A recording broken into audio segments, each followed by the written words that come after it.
उपकारी फाउंडेशन है और ये शिक्षा और स्वच्छता के क्षेत्र में कार्य कर रही है।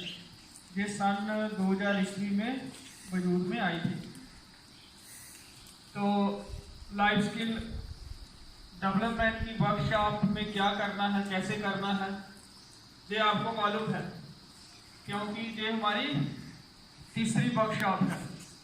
इससे पहले हम सेल्फ अवेयरनेस और मैनेजिंग इमोशंस पर वर्कशॉप कर चुके हैं। इसमें भी कुछ एक्टिविटीज़ हैं, कुछ केस स्टडीज़ हैं, एक टास्क शीट है और एंड में असेसमेंट है। तो आपको जब भी आंसर देने के लिए जहां बुलाया जाता है आपने आना है आगे। जितना भी आपको समझ आए आपने बताना है। थोड़ा या ज़्यादा मैटर नहीं करता और गलत और सही भी मैटर नहीं करता। सबसे ज़्यादा इम्पोर्टेंट क्या चीज़ है? आपकी पार्टिसिपेशन। और अब तक आपकी पार्टिसिपेशन में कोई कमी नहीं रही है। पिछली जो वर्कशॉप थी मैनेजिंग इमोशंस पर, उसमें हमारे चारों हाउसेस ने 88% स्कोर किया था और इस बार भी मुझे उम्मीद है कि इसी तरह का कड़ा मुकाबला एक बार फिर असेसमेंट में होगा, जो मोस्ट प्रोबेबली हम सैटरडे को कंडक्ट करेंगे। आज इसका पहला पार्ट है, दूसरा पार्ट इसका थर्सडे को कर लेंगे और सैटरडे को असेसमेंट। तो आज की जो पहली एक्टिविटी है आपने देखना है और बताना है कि इस पिक्चर में कौन है। ठीक है? ठीक है? पहले नंबर पे कौन है? थोड़ा क्लोज हो जाओ आप लोग। अगर नहीं तो कोई बात नहीं, थोड़ा सा ही काम है, फिर डिस्टर्ब हो जाएगा। दिख रहा है किसी को? तो दिख रहा होगा। आप देखो, चलो ना, दिख रहा नहीं? दिख रहा है? लड़का वालों को तो दिख रहा होगा। देखो, एथलीट दौड़ता हुआ लड़का, एथलीट, उसके बाद इंजीनियर, इंजीनियर, उसके बाद सोल्जर, सोल्जर, उसके बाद डॉक्टर, फिर नीचे वर्कर, वर्कर, फिर टीचर, फिर स्पोर्ट्समैन, फिर पुलिसमैन, पुलिसमैन, फिर राइटर, राइटर, फिर बेकर, बेकर। बेकर क्या करता है? कुकिंग करता है, कुलचे और ब्रेड वगैरह बनाते हैं। फिर आर्किटेक्ट। आर्किटेक्ट, आर्किटेक्ट क्या करते हैं? हमारी बिल्डिंग्स के नक्शे में नक्शे डिजाइन करते हैं। तो ये सारे प्रोफेशनल्स हैं। क्या हैं? प्रोफेशनल्स। अब आपने बताना है कि आप क्या बनना चाहते हो, आपकी क्या चॉइस है। सबसे पहले कौन आएगा इधर? आ जाओ वॉलंटियर, बताना है कि आप क्या बनना चाहते हो।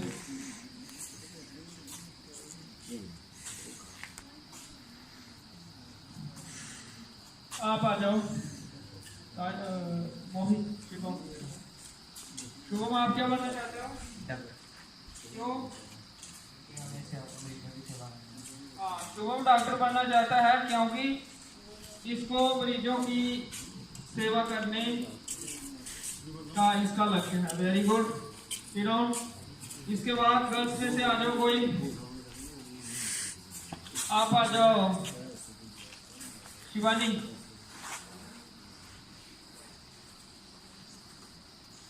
आप क्या बनना चाहते हो? टीचर बनना चाहते हो। क्यों बनना चाहते हो टीचर? बच्चों को पढ़ा सकूं। शिवानी को बच्चों को पढ़ाने का शौक है, इसलिए ये टीचर बनना चाहती है। तो चलो बैठो। इस पिक्चर में जो प्रोफेशनल देखे, इसके अलावा भी आपकी कोई चॉइस और हो सकती है। एनीबॉडी एल्स जो बताना चाहता हो कि वो क्या बनना चाहता है? चलो क्रिश, आप आ जाओ।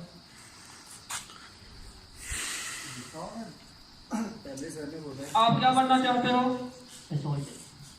सोल्जर बनना चाहते हो। क्यों बनना चाहते हो सोल्जर? हाँ, तो क्रिश के मन में देश सेवा की भावना है और जो सोल्जर बनकर काम करना चाहता है, देश की सेवा करना चाहता है। शाबाश, वेरी गुड। कोई छोटा बच्चा दानिश आया है? सही बैठे। नारायण आप आओ। शाबाश, वेरी गुड। चलो और कौन आएगा? आप आ जाओ। अरुण आ जाओ। शाबाश।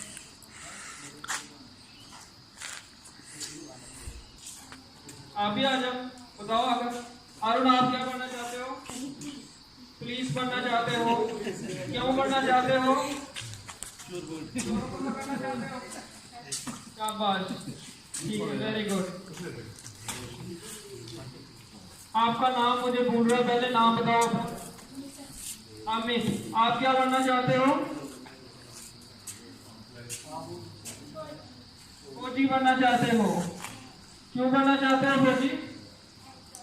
बंदूक चलाना चाहते हो? शाबाश, चलो वेरी गुड। तो बच्चों, मैंने अभी तक आपको इस वर्कशॉप का जो थीम है वो डिस्क्लोज नहीं किया है, तो आप गैस करो कि क्या हो सकता है इसका टॉपिक आज की वर्कशॉप। कोई भी गैस करो, आपके मन में जो आ रहा है बोलो। एनीबॉडी, क्या हो सकता है आज का टॉपिक? आप उन्हें खड़े हो जाओ। क्या हो सकता है आज का टॉपिक? तो यही है जी, आप पिक्चर दिखाई एनिमेशन होगा। शाबाश, गुड ट्राई।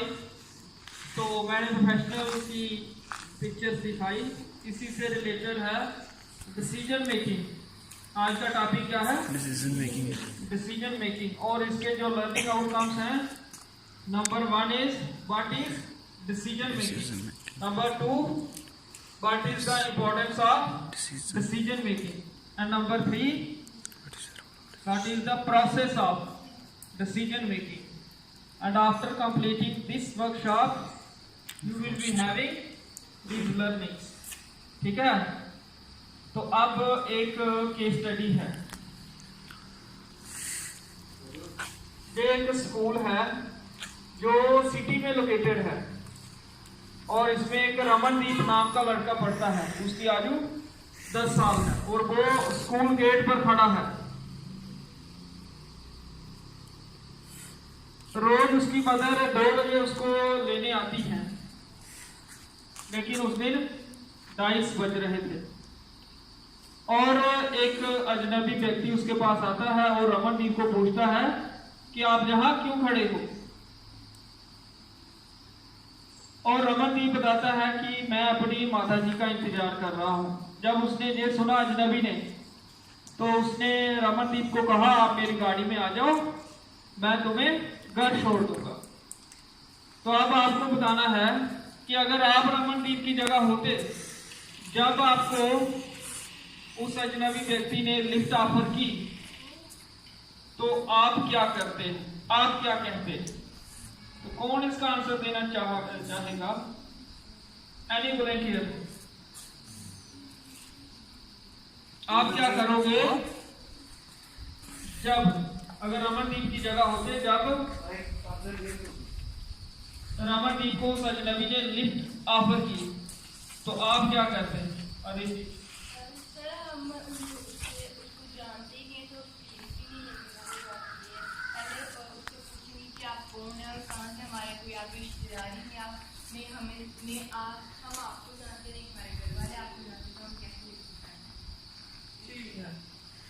तो रीति उसको पूछती कि आप कौन हो, ना कोई रिश्तेदार हो, ना मैं आपको जानती हूँ, तो मैं गिफ्ट कैसे ले लूँ? तो बहुत अच्छा आंसर दिया।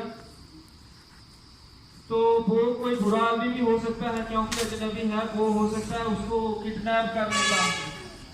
और ऐसा भी हो सकता है कि वो कोई अच्छा इंसान भी हो सकता है और वो उसको गार्ड रॉब कर सकता था, लेकिन क्योंकि अजनबी है इसलिए उसकी गाड़ी में बैठना खतरे से खाली नहीं है। ठीक है, अजनबी व्यक्ति है, रिस्क जरूर है। उसको हम ये पूछ सकते थे कह सकते थे कि आप ये ले लो, मेरी मदर का नंबर है, इस पर कॉल करो, मुझे उनसे बात करा दो, मैं आपको पूछ देता हूँ। ठीक है। अब दूसरा प्रश्न है, क्या आप समझते हो कि रमनदीप ने जो उत्तर रिस्पॉन्ड किया, जो उसको उत्तर दिया कि मैं अपनी मदर का इंतजार कर रहा हूं, क्या उसने सोच समझ कर कहा होगा या बगैर सोचे? सोच के कहा होगा उसने कि मैं अपनी माता जी का इंतजार कर रहा हूं, या बगैर सोचे? बगैर सोचे। कौन आएगा अभी? अमन, you come here. बगैर सोचे।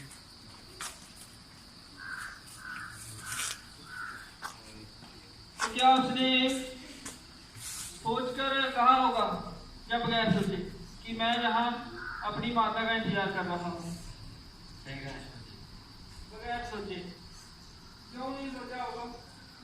आप कैसे कह सकते हो कि उसने बगैर सोचे कहा होगा?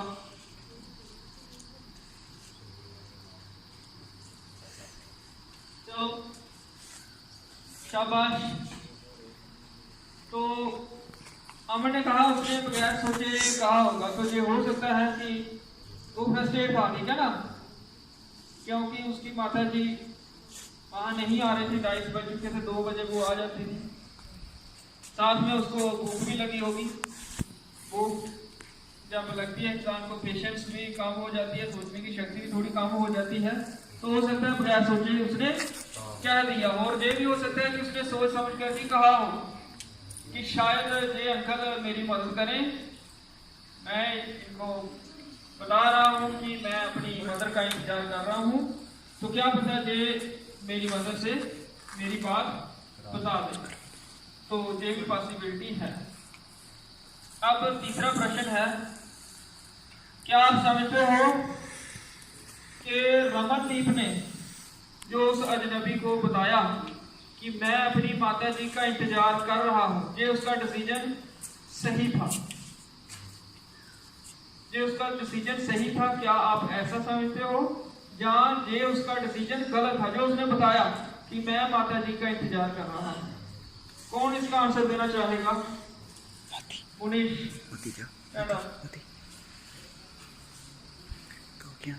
तो उसका ये डिसीजन सही था गलत था? आप क्या समझते हो? गलत था। क्यों गलत था? क्या नुकसान हो सकता है? आप नुकसान से उसको पता भी था मेरी माता तो वजह से सच्ची लाइन में बात नहीं रुका रहा। क्वेश्चन ये है कि उसने जो बताया, रुकने का नहीं, उसने जो बताया अजनबी को कि मैं अपनी माता जी का इंतजार कर रहा हूँ, वो बताकर उसका जो ये बताने का डिसीजन था, ये गलत था सही था? ये क्यों गलत था? क्या नुकसान हो सकता था? उसने बता दिया तो क्या नुकसान हो सकता था उसको?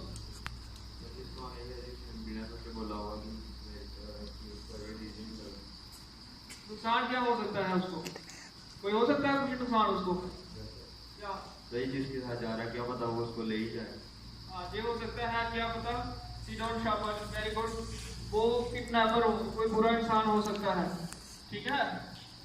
तो ये डिसीजन उसका गलत भी हो सकता है और सही भी हो सकता है। अगर वो स्कूल किसी ऐसे इलाके में है जहाँ काफी लोग हैं, आगे पीछे दुकानें हैं, तो फिर ऐसा खतरा नहीं है। ये डिपेंड करता है कि उसका डिसीजन सही था गलत था, उस स्कूल की लोकेशन कैसी है, ठीक है।